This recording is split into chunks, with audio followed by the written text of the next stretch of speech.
So this is the answer about justice. The question came, God is unjust, it seems from what you said. And Paul said, by no means.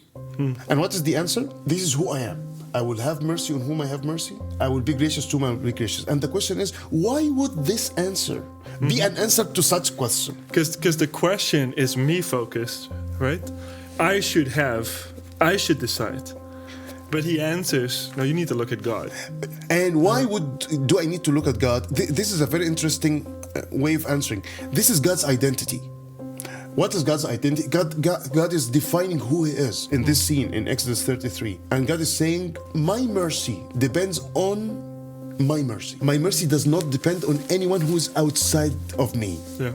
So for the Lord to be merciful to someone, this mercy must depend only on God, not on the person. So if God is going to be merciful to someone because this person has some good traits, has some good characteristics, this means that God is giving mercy in a way that is against who He is. Yeah. God is not faithful to Himself. Again, why would Paul use such an answer to a question about justice? And let me give you this illustration.